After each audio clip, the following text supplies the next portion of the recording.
Episode 195. Horsefant is dead. I think he was a universally beloved character, at least for the majority of the player base. But as for why he was beloved, I can't really say for sure. I mean, I guess just in general he's a jolly guy, a helpful guy. At least for me personally, where that stands out is the fact that he's kind of Enix Guardian that, based on their reputation, they're not really want to help anybody else out other than themselves. Those notoriously reticent Guardians. But then during A Realm Reborn you run into Horsefant and, of course, he can't help you out immediately. But I think slowly over time he comes to your side and almost comes to revere you. I'm not sure at what point that exactly happens, but it does happen, and right until the very end he's just kind of... well, he's kind of your biggest fan. Compared to a lot of other characters, it feels like he's, I don't know, just a helpful guy. That's kind of what I like about the Scions. They're not really stuck in their own politics or whatever, like everyone else. They're just kind of there to be good people. And now he's gone. I don't exactly remember how I felt on this plot event during my main character playthrough. In fact, at the time of recording, this is several years, almost maybe even a decade, I don't even know how long, after Heavensward was released.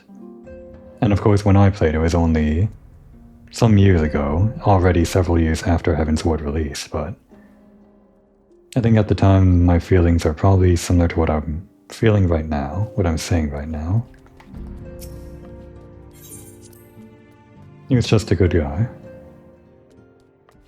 And now we're gonna track down the guys that killed him.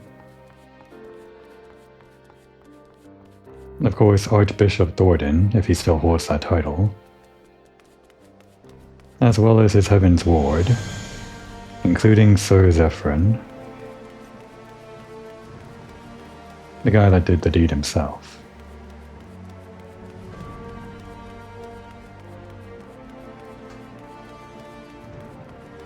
Once again, our Warrior of Light was powerless to do anything to stop people from dying.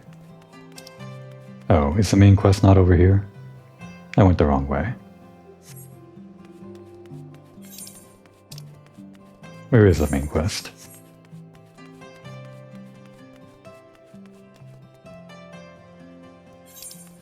Ah, there he is.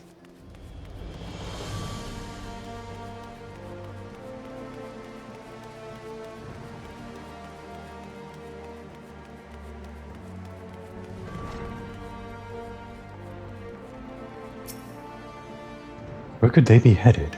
And what does Aziz's Law have to do with it? Yeah, I kinda jumped the gun trying to go directly towards Aziz's Law when I need to actually go to the main quest that unlocks Aziz's Law. Right. I'm just in a hurry to kill Zephyrin. The Soleil was eastward bound, so I sent word to Camp Cloudtop on the off chance the airship passed nearby. Sure enough, Lady Lanayette informed me that it had been sighted by her scouts. Then the Archbishop is somewhere in the Sea of Clouds. Or was not long ago. The airship has not been seen since it disappeared into the northern reaches, near the Blue Window. Alas, because the region is firmly held by the Vanu and not easily accessible from Camp Cloudtop. House... again, is it Hylanort? House Hylanort has yet to establish a foothold. We will need not only an airship, but a captain bold enough to risk the beastman's wrath. I think we both know the perfect candidate, Komoy. Let us pay a visit to Master Garland at the Skysteel Manufactory. I see. Then I will take my leave for now. There are other matters which require my attention.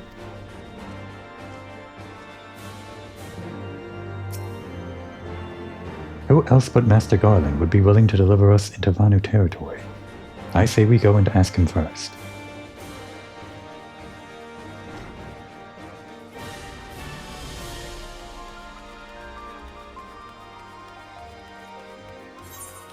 where we currently stand in terms of explored areas.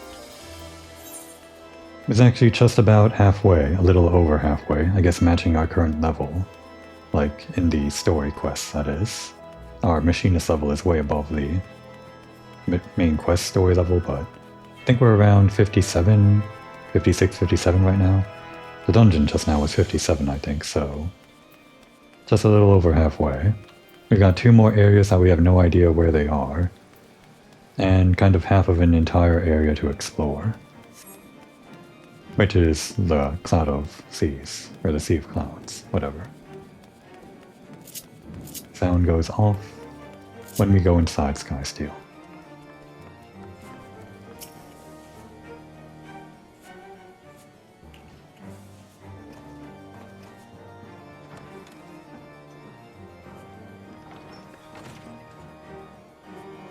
Ah, the dastardly duo. What mischief have you two been getting up to lately?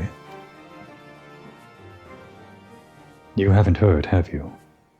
I hardly know where to start. Oh yeah, Sid was there when we were doing our adventure in Corthus, when we first met Horshfont. He was a good man.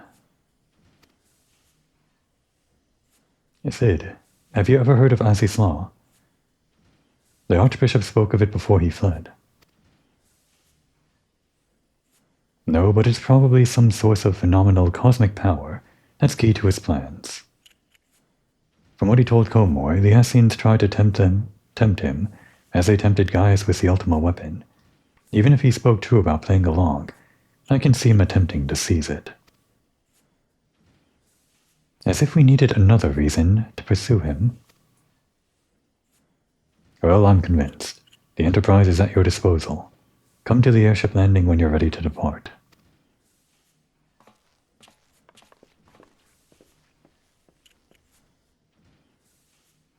It's just as well.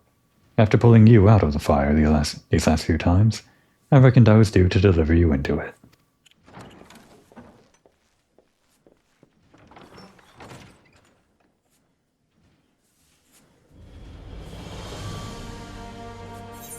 And off we go, into the fire. Well, I guess we're going into a sea. The Sea of Clouds. So I guess it's okay if there's fire in the Sea of Clouds because it's not an actual sea of water. It doesn't matter. Into the fire it is it?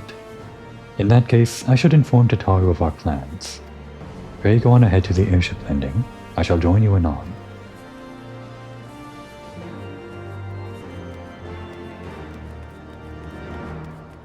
Alright, we're going to the airship landing. But I'm going to say that Komor is going to pick up some things that she left over at Fort Tom's Manor or something. Just because we're getting ready for a big trip or something like that. That's what I'm saying as an excuse to pick up this quest, which is going to be over in the Sea of Clouds. As Komori goes to retrieve her things, she is accosted by the House Hylanort. House Hylanort, not A. Pretty sure it's Hylanort. We recently held a ceremony to honor the passing of Sir Clodombaint, third son of House Hylanort. Oh yeah? Fresh wounds, huh? This is probably unrelated to the whole storming the castle, the vault thing that just happened, but kind of I guess, good timing. Well, not good timing. Bad timing? Whatever. But I was surprised to see none of the Rose Knights from Camp Cloudtop in attendance. Not that they should abandon the camp, mind you, but at the very least I expected to see Rontremont, or perhaps Lady Lanayette in attendance. I'm sure she has her own reasons for not attending, but Rontremont is a dear friend of mine, and I know how he cared for Sir Clodombaint. Just a hard name to pronounce, I think. Well, a hard name to read. I guess after you get it, it's easier to pronounce, maybe. They worked quite closely together for many years, down to the very end. Which is why I want you to present this to him. The battle standard raised during the ceremony. I'm certain he would have attended if he could, and at the very least, I should think he would appreciate a memento from the ceremony. It's a shame he was unable to attend the ceremony, but at the very least, I feel he should have that battle standard. Alright, I guess we're doing it. It's too bad Komori doesn't have time to mourn herself. Not that she would ever admit it.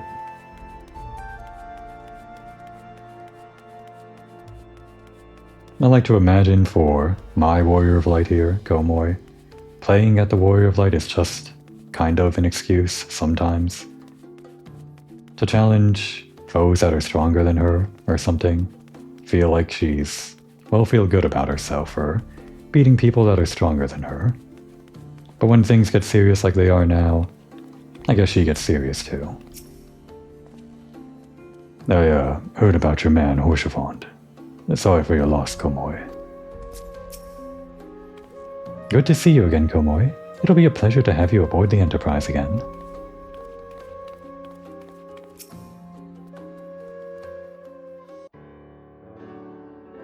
The boys have been hard at work preparing for our flight, and I'm pleased to say we are ready to depart.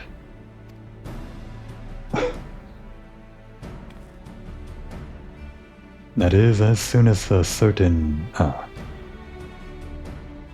What, is he the certain? Pray forgive my lateness. Tataru and I had much to discuss. Maybe I should have passed by Tataru and gotten her flavor dialogue.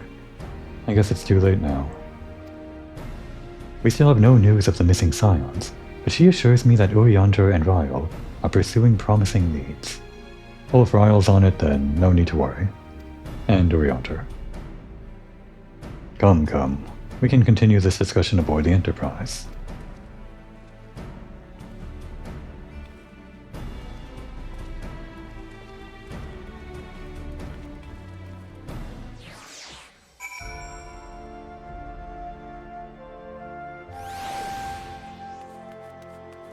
Who are you?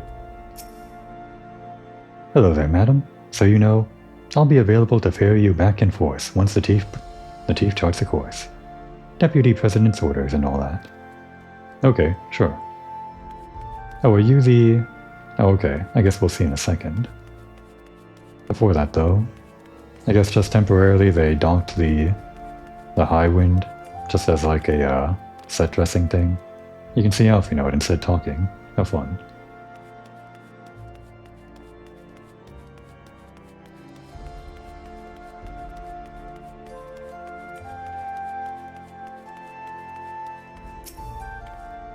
The others are waiting for you aboard the Enterprise, Komori. Shall we get going?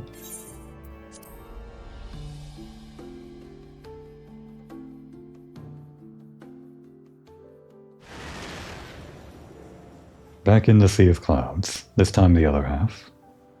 To the northern reaches of the Sea of Clouds, where countless isles yet remained uncharted.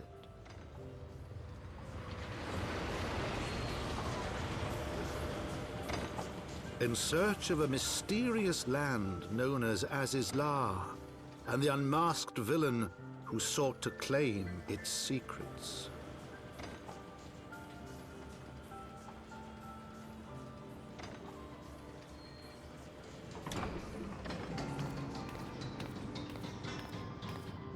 Oblivious to the new threat which followed in their wake, they came.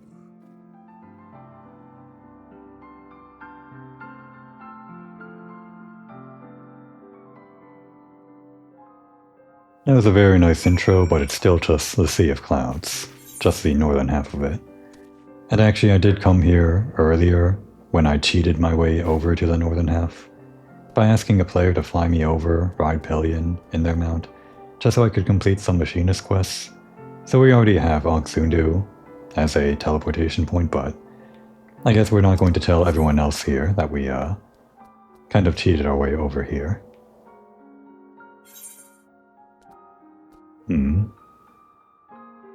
How many more of these things do I need? Quite a few, actually. And actually we didn't pick up any of the ones just in the world. I guess there were none in the lower half, for whatever reason. That's right, you don't unlock the Aether Compass until you're pretty much done with the lower half, so I guess I don't put any Aether currents in the lower half. Well, there's one right there as a gentle reminder to the player that they have to start collecting them again.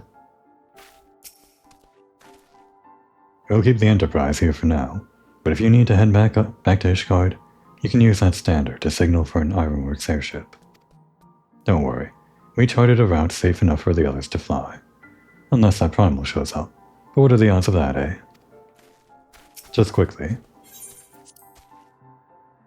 How do you actually travel here? Is it... It's not this guy, right? No, it's... Okay, yeah, that's what she's here for. That's what I figured. So yeah, that's why I couldn't travel to the northern half of the Sea of Clouds before. It's because the Konep wasn't here. And obviously she's only here when you reach this point in the story. Kind of weird how you travel to this one place that's just slightly north of the other place to a different NPC. I guess most people after this point just teleport, so it doesn't really matter, but still kind of weird. We'll stay in touch with your temple knight friend, don't you worry. The Enterprise is ready to fly at a moment's notice. Just come running if you run afoul of something you can't handle. Oh, and where's our side quest? Yeah, just over there. We'll do that in a second. From here, Camp Cloud Top looks rather far. Does it? Ahem, be on your guard, Komori. The Vanu could be anywhere, even watching us as we speak. Yeah, we kind of ran past them, the Vanu, just the other day when we were doing the Machinist quest, so I think they already know we breached their territory. It doesn't look that far away at all. What are you talking about, Alphinaud?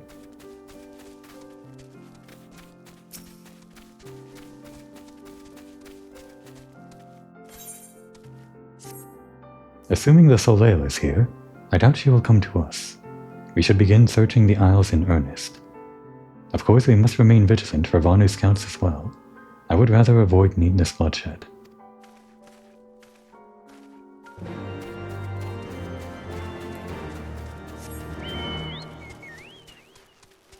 And there's our first Aether current. Well, I mean, we got one already for a side quest or something. The first Aether current in world, or whatever. Where's the next one? Not that far to the north. Oh. Taking a look, Alphinaud?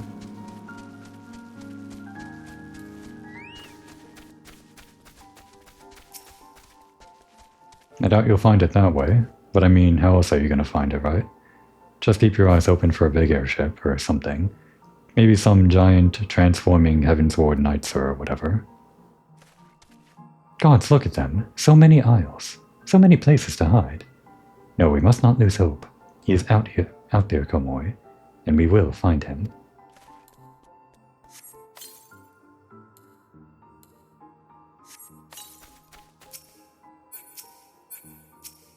Target the thing. Why can't I target this? Oh wait, because it's an emote thing. Okay, yeah. Just recently learned, unless they added this in at some point, I can just click on this thing rather than scrolling through my emotes. This is a way easier way to solve these emote things.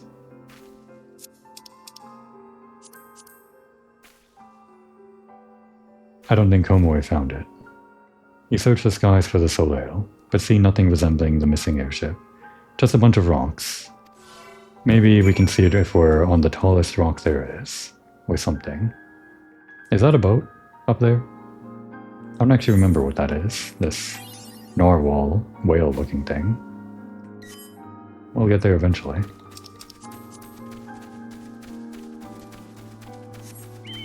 I don't think it's part of the main story up there. And what have we got here? Target it, please. Oh, I have to look out here again. I was confused because it looked like the entrance to a solo duty instance thing or whatever. And it is one of those, but it's funny that you have to do a lookout to enter it.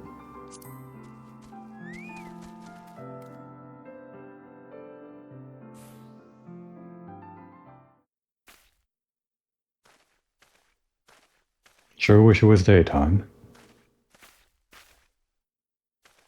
Can't always wait for it to be daytime to start recording. Mayhap this effort was doomed to failure. Begs mercy of Netherlings. Does not fight. Does not wish to die. Was that a Vanu being attacked? But by who?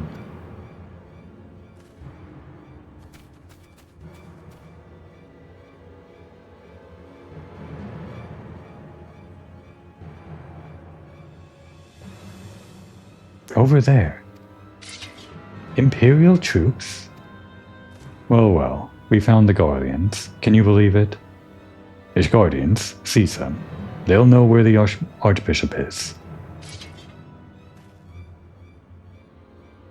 The enemy of my enemy.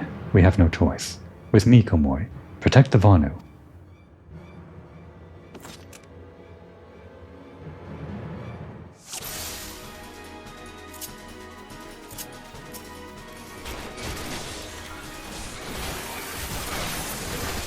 Oh, that guy died quickly. Thought he'd be like the tank. Probably should have used all my DPS on this guy doing the healing.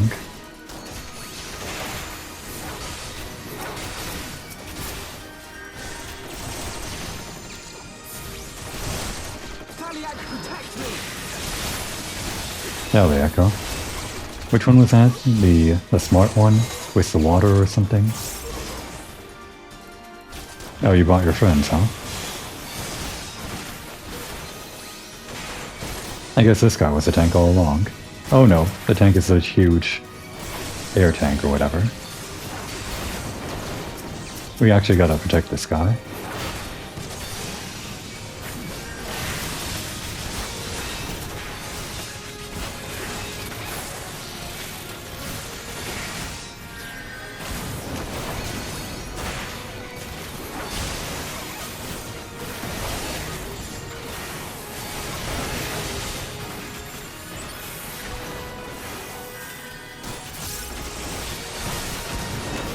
Oh, the Medicus. I forgot the Medicus. Get out of here. Can a Medicus even heal an airship? I guess. Can you stop that? We can't interrupt him with that.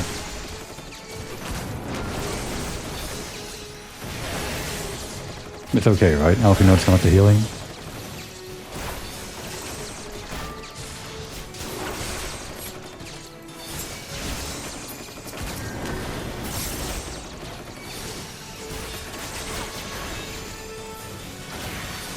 And a drill.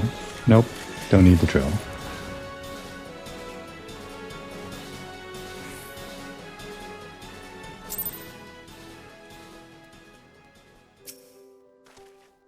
And so we live to fight another day. Was there any lore here that I missed during the battle? Lord Van Hydrus. Yeah. Remember, Lord Van Hydrus wants him alive, that's in order. Lord Van Hydrus, regular Van Hydrus. That's a name that I vaguely remember. Not from Komoy's playthrough, the playthrough that I'm doing right now, but from my main character's playthrough. I can't say I remember anything more than just recognizing the name, though. But I do know it's important.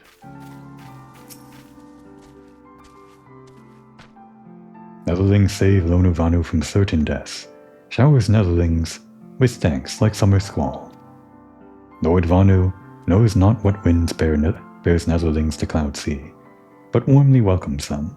Shows gratitude where gratitude is due. Thanks.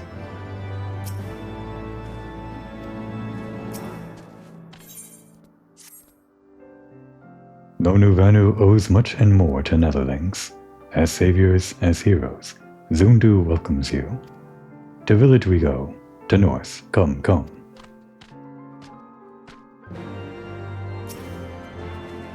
So the Guardians were searching for the Archbishop and believed that the Vanu Vanu knew something of his whereabouts. Methods notwithstanding, they may have had the right of it.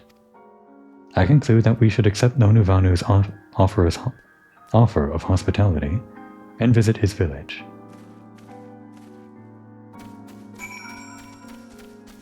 Grass sure is tall, like comparatively, waist high.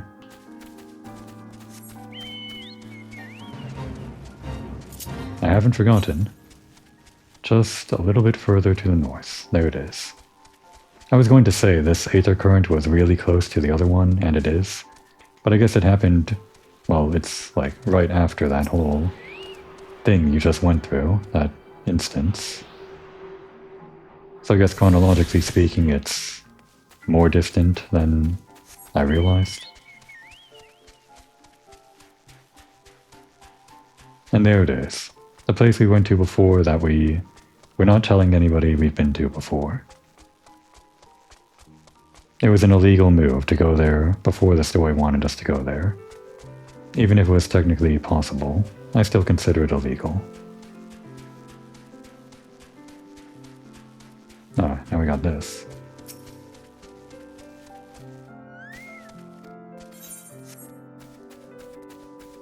Where's the next one? Wait. Okay, they're just really close together for some reason. East is this way.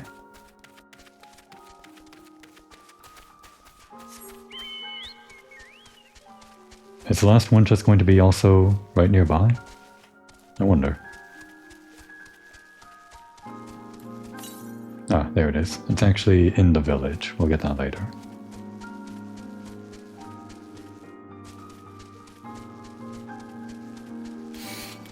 No, please. We're doing the main story. Go away. Window Wamo Rock Kampa? What a name. What a name for a tiny bug. I guess it's a huge bug.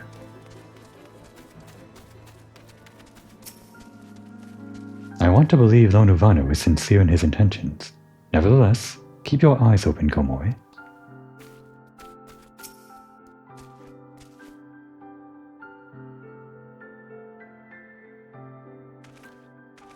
Like breeze guards leaves to rest, come and lay down your burdens, netherlings. Lonuvanu throws wide arms in greetings. In greeting. Behold, Okzundu.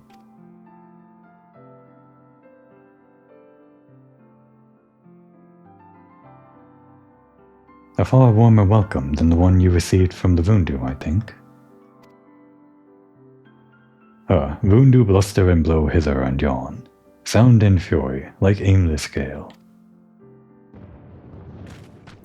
What unseen lightning begets such thunderous report? There you are. Did you see it? It's that damned flying whale again. The Imperials are after it. Where? The white? What a shadow.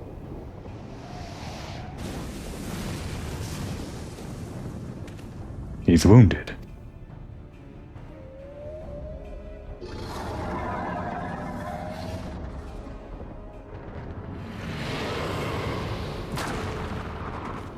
That whale just ate an island.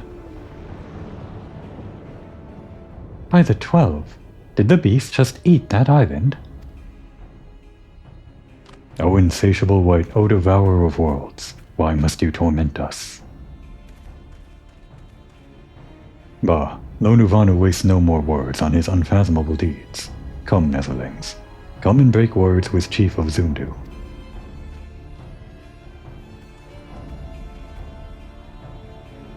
Was that island that the whale ate, like, visible in the sky before that cutscene, and now it's no longer visible?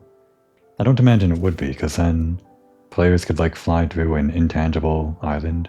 Although, I guess that does happen sometimes. There are intangible things related to the story that people can just walk through. So, like, a small-sized island just floating in the sky as a set piece until it gets destroyed in the story.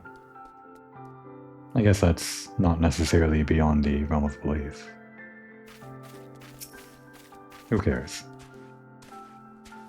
When you described it as a flying feathered whale, I naturally assumed you had taken some liberties. It'll take a lot more than Imperial cannons to bring that beast down.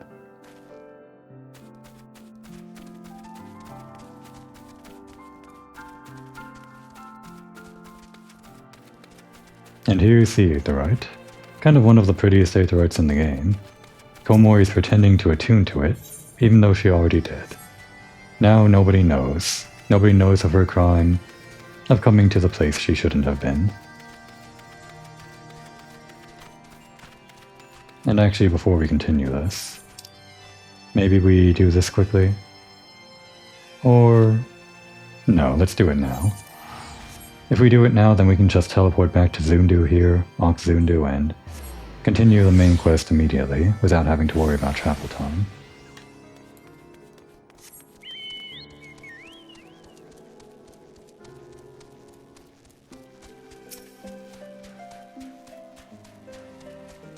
Why weren't you at the funeral? Good evening, adventurer. What can I do for you? The sigil on this pennon is so battle-worn that it is barely recognizable as that of House Hyenoid. The battle standard of the Steel Vigil, charred by flame just as I remember. Though there is much I wish I could not remember from that day. In the wake of the calamity, we were all but defenseless, and Savara and Safant saw fit to give us no quarter. I should hope to never again see a battle so bloody. He laid down his life for our nation, for the few of us who escaped with our lives, a true leader to the bitter end, and I will always treasure the years spent under him. But I am not worthy of a memento such as this. Though she may be reluctant to accept it, Lady Lanayet should be the one to have this. I think it's actually Lady Lanayet. Keep getting it wrong. I realize she has her own way to deal with grief, and I suspect that's why she did not attend the ceremony. But in all my years serving House Hyenoid, they have never been the sort to simply let go of family. Please, friend, take the battle standard to her. Losing a loved one is never easy. She may be cross with me later, but I believe it best that she keeps it. This quest was available before the whole thing was Horsefont, and it's just a coincidence, I guess, that I'm doing it right now. Still appropriately timed, I guess. I wonder what Komori's thinking, hearing all of this.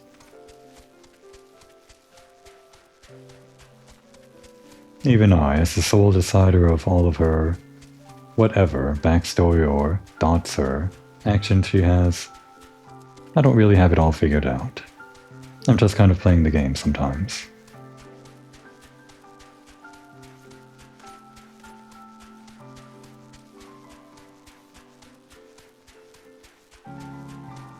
Come to think of it, I don't think Komori would be the type to attend a funeral either. At least, maybe she could be convinced.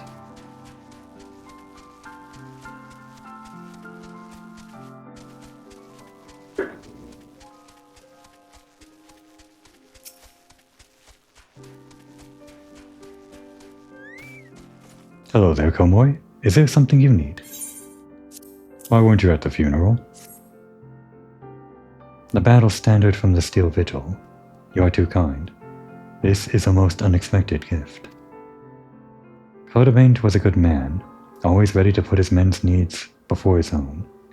They were a family, and they mourned his loss like family, though I wish they had not followed Francel's example. He insisted on a post in Central Quartus, hoping to avenge him someday, and Clodobaint's men were quick to follow suit. Right, Francel. Almost forgot that guy was House Hyenoid.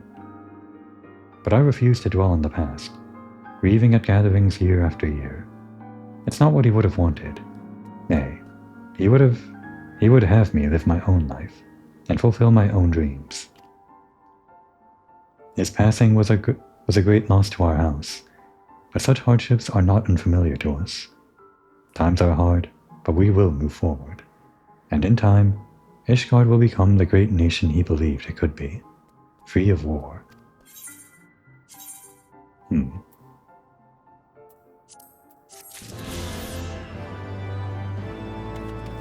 Even after killing Nidhogg, I guess the war isn't over. Not quite yet. I guess the war is still technically with the heretics who just kind of sauntered off in a different direction. But after all of this stuff with the Archbishop, I guess all of that was put on hold. Kind of in a purgatory state right now. What's the word? A provisional, tentative state? It's undecided. The war. With wisdom deep as nethers and eyes clear as cloudless blue, Sonu Vanu speaks for Zundu. Hearken to his words. Okay, let's hearken.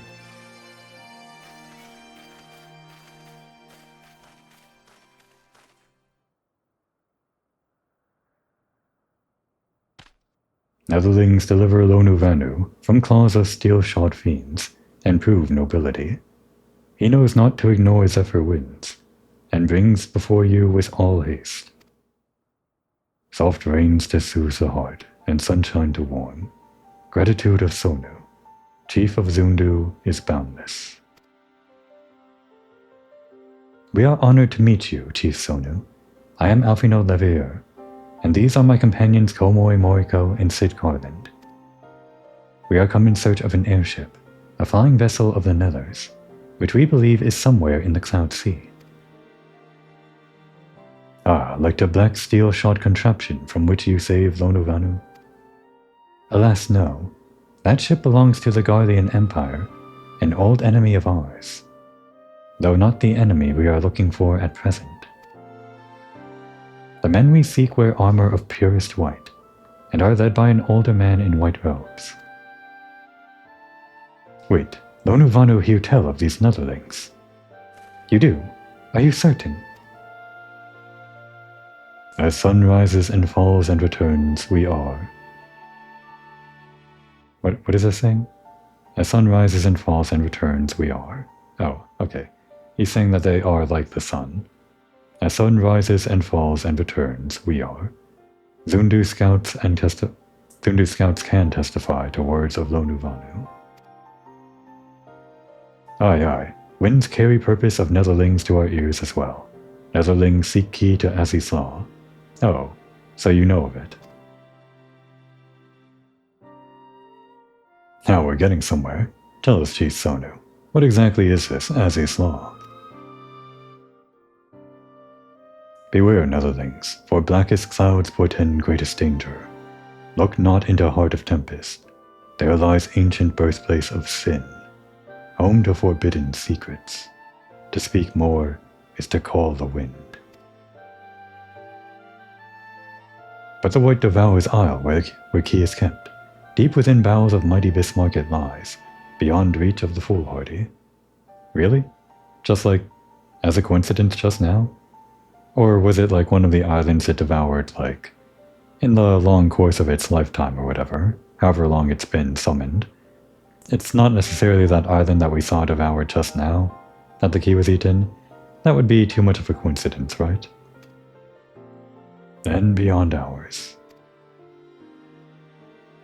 Rejoice not in his gluttony, Lonu Vanu, for as stone gives way to water and wind, all yields to the white. This he knows, Chief Sonu. Madness of Vundu bodes ill for all Vanu.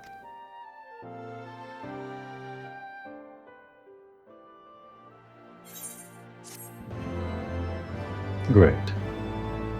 It's in the whale's belly.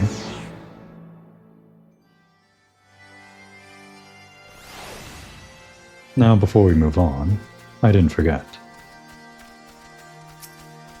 And there should be one more after this, like out in the world.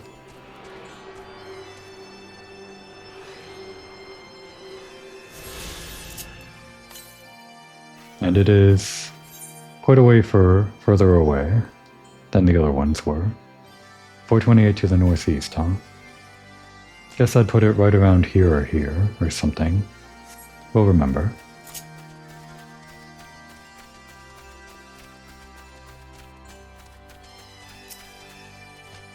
With every dawn fewer and fewer remain, so great is the white's hunger. As saplings bask in the warmth of the sun, so too many Netherlings partake of our hospitality. Oh, not many, may. And you?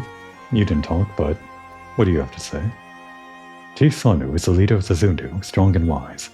Netherling shows proper respect, and he will treat you with the gentleness of an autumn breeze.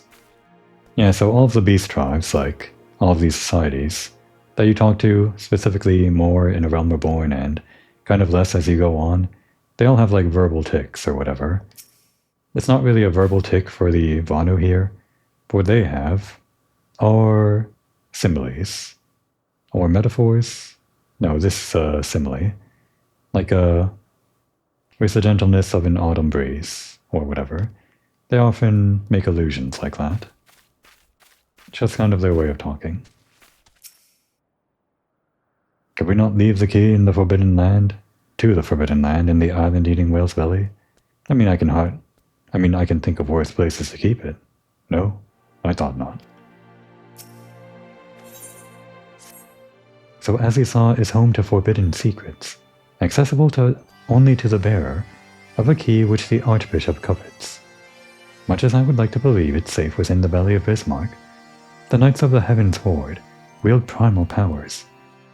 If we do not slay the whale and claim the key first, they surely will. Quite how we will go about it is another matter. As was the case in our battle with Leviathan, we are out of our element, and this time, we have far fewer allies to call upon. I guess he's right. Like Leviathan, it's kind of hard to fight the monster that you're fighting, or the primal, when you can't really find solid ground to stand on. It'll probably just eat the solid ground. Be that as it may, our customary approach still holds true. We must begin by learning more about the white. Let us each question the residents of the village, then regroup and share our findings anon. Aren't you going to help? I guess not. If Netherlings seek knowledge of the white, then speak with Kunuvali, foremost keeper of tales. But neglect not to present self with humility and respect. As sun yields to moon and moon to sun, Netherlings must greet Kunuvali with a bow.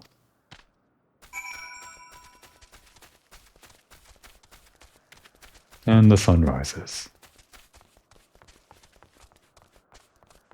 Would have liked if it was this lighting when we had that cutscene with the white whale. Would have made for a much better thumbnail. Then the quantity of crystals needed to sustain Bismarck would exceed that consumed by Leviathan. Okay, so what you found out already is that it's stronger than Leviathan. Great, we could have guessed. Hang on, before we continue. We didn't really do our customary getting our lay of the land thing. There should be at least one NPC who are you and what do you do here? Everything comes at perfect time. Watch as young Vanu dance thunderously as soaring Sanua. Oxzundu culture is rich as soil, as after summer rains. Is there more Netherling would know? Good. We found him immediately. Who are you and what do you do here? Or rather, what do you do here and where are we? Is it always these two? I could have sworn it was always who are you and what do you do here? No, I guess it was always what do you do here and what is this place? Gonna have to remember that. Gonavanu is dance master of Oxzundu. Ensures all no tribe's vibrant dance. Just as falling sediment piles up into great mountain. Mastery of dance requires practice over many moons. Komori's a bit of a dancer herself, you know. I guess she learned from that one famous dancer guy in Old Ah or something, plus a bunch of other dances. Vanu must move arms with grace of leaf, which flutters in gentle breeze, and pound feet with ferocity of rolling thunder. Look upon them, Netherling, and know prowess of Oxzundu. Gonavanu feels Netherling's urge to dance rise, like welling rain cloud. Very well, Netherling. Oh, very well. Netherling may dance the dance of her people. Just forgive Vanu younglings if they burst into gales of laughter. Okay, fine. We'll do it. We'll show these younglings who's boss. Komori, show them the dance of your people. Literally. The dance emote is different depending on your subspecies or your race or whatever. And I guess this one is specific to the Lalafell, if I can find it. Where's like the bog standard dance emote? Is it like a gray one or... Oh, there it is. And then the Netherlings burst out laughing. Komori forgot that she has better dances than this. She's got this dance. Not like the most impressive dance. Probably this is her most impressive dance. This is the one she learned from that one dance master in Ul'dah, I guess. No, wait, she's got the Manderville. Oh no, wait, this isn't the good Manderville. Never mind, don't show them that. We've always got the bee's knees. Very basic one, but just kind of a good go-to, I guess. Anyway. What kind of place is this? This is Okzundu, means village of Zundu tribe in Vanu tongue. Gonavanu knows not Netherlings tribe's name, but village is surely glorious. I guess that would be Ul'dah for Komori. It's alright. Tribe of Zundu prefer to be relaxed, like still clouds of summer day. Unlike Vundu tribe, who drive in storm of chaos and violence. Does Netherling speak with Sonuvanu? Like cloud abundant with cleansing rain, Sonuvanu's knowledge washes away any questions you have about Zundu tribe. I wasn't quite sure if I was just repeating what he was saying, like, whenever he asks you if you want to ask more questions, I'm not sure if he's saying the same thing, but it feels like he was saying different things every time. Or maybe he wasn't. Doesn't matter. Anyway, we have to ask about Bismarck. Not about normal things like that.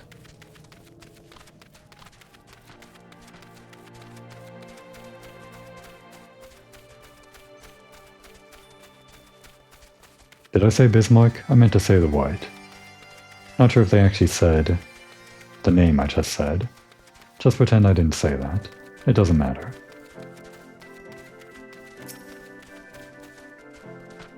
What ill-mannered beast comes before Kunu Valley and begs to hear tales? None who deserve aught, that much he knows. Oh, we know what you want. You want to see our dance.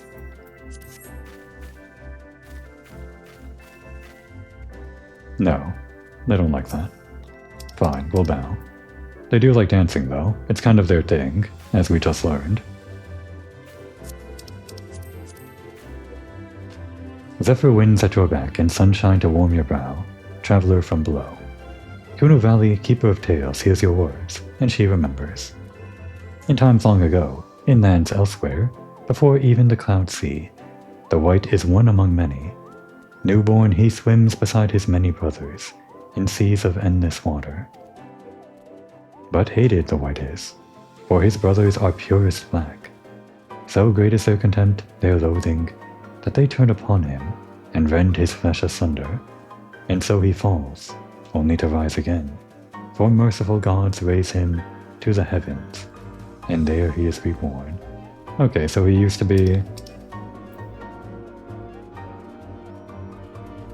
just like a normal... Yeah, they used to see in they used to swim in water, these black and white whales. And the reason this one whale is able to fly is that it had this magical past or whatever.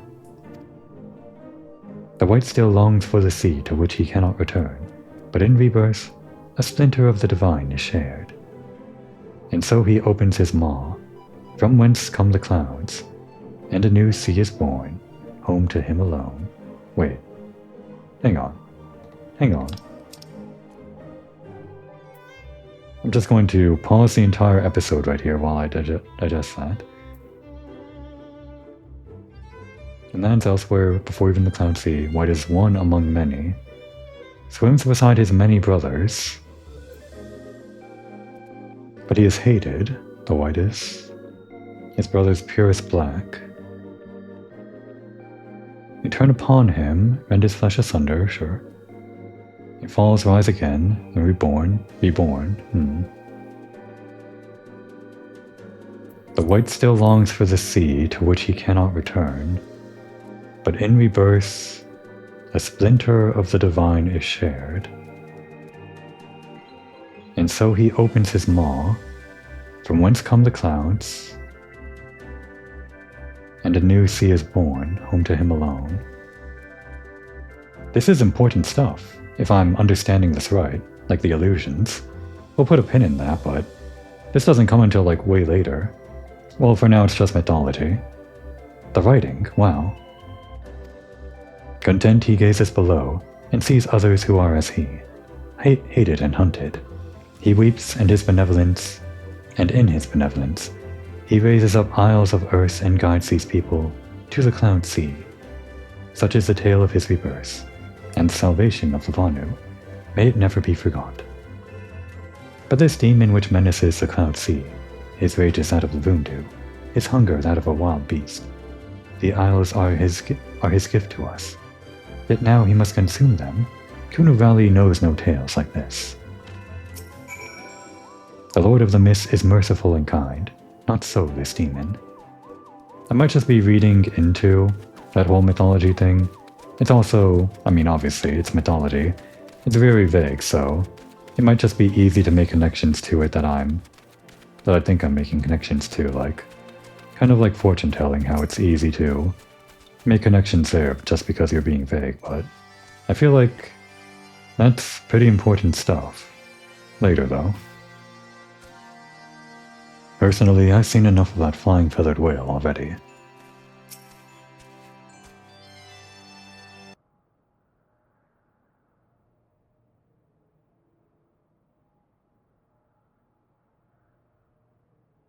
So according to the Vanu, the Sea of Clouds and the Floating Isles were gifts from Bismarck to his people. Gifts which he has taken to eating, yes? That wasn't a question. Let's try a different intonation. Gifts to which he has taken to eating, yes. Technically within his rights, I suppose, if perhaps a little ungenerous. Gods, eh? But what of you, Alfinode? Did you learn aught of value? Alas, no. That is, unless you have an interest in the intricacies of Vanu sky fishing. Okay, I am a little bit interested. I do think Komori maybe has the urge to fish in her, but she's no fisher yet. We'll move on. Sky fishing? My gods, that's it. That's it. Alfinode, my boy, I could kiss you. Komori thinks that would be weird. From what we have observed, Bismarck is a creature of pure instinct, driven primarily by hunger. When wounded by the Imperials, it fled, but not before devouring another island to restore its strength. What I propose is this. We tow a suitably appetizing island through the Sea of Clouds, in essence, fishing for our flying whale.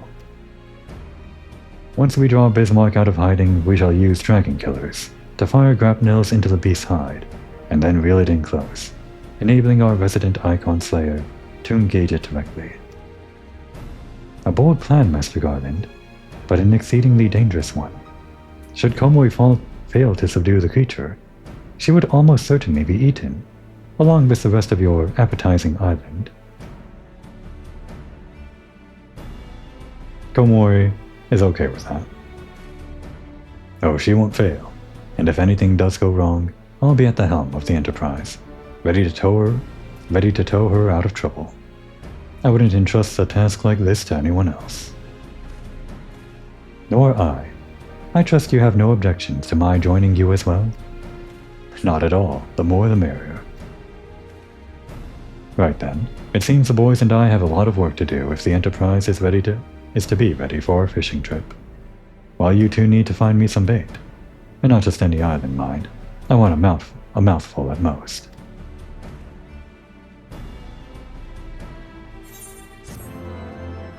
Sid's just a nice guy. He's kind of helping out, even though he doesn't have to. He's not exactly a scion, he's just kind of... Well, he only came to Ishkar to do his job. But he's still here helping us out nonetheless. An honorary scion, or something. The boys and I can handle most of the preparations. but we'll need you to secure us a suitable island. Let me know when it's done. Ah, and we get an aether current for this? Hang on. Oh, I see. Is this the last? Hang on. Aether currents, aether currents, aether currents. One more we know of. Yep, and then these two. I see. Okay, This is going to be the last quest, like for the aether current, which implies it's also the last quest of the area. That was fast. I thought we'd do like some more exploring on foot or something. I guess the only exploring on foot we did was during our machinist stuff over here. And then we just unlock flying right after. Interesting.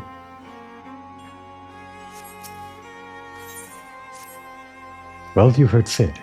We need an island to bait the hook. By the way of a first step, I propose we speak with Chief Sonu. If the Zundu are as concerned by Bismarck's behavior as they have given us to believe, they may well be supportive of our efforts to slay him. Alright.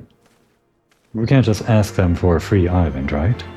So I think Komori is going to butter them up a bit, do some of their side quests around town so that we're on their good side, and then they're more willing to lend us an island. That's my excuse for doing the aether current quests. Ganu Valley cannot escape unending thunderstorm of buzzing bugs, and desires sleep more than rain during summer drought. Ganu Valley has idea to soothe bugs droning, but delirious from exhaustion. Netherling goes in Ganu Valley's stead. To east flies Gogo Grass, which devours bugs as Vanu hatchlings feast on Wamurakampa meat. Netherling brings Ganu Valley tree, and storm in ears recedes to dull drizzle. We'll do it. It's way over there. We'll accept this quest first. I guess you do have to do some walking around before you unlock flying. Netherling's coming is fortuitous as late season rains. Gunavanu and Gunavanu's family faces desperate times. His brother verges on failing Zundu's rite of passage, again. All Vanu and Oak Zundu must undergo rite of passage for respect of others in tribe, otherwise no better than nestling. Brother fails trial 7 times and must try for the 8th time soon. 8 times. No Vanu ever fails trial 8 times. If brother fails again, gales of laughter from others in tribe shame family until day's sun in sky no longer burns. Gunavanu sees Netherling help others with others like wind, which brings seeds to bloom, and Gunavanu would ask for her help as well. Rite of passage rules very strict, but Gunavanu has planned.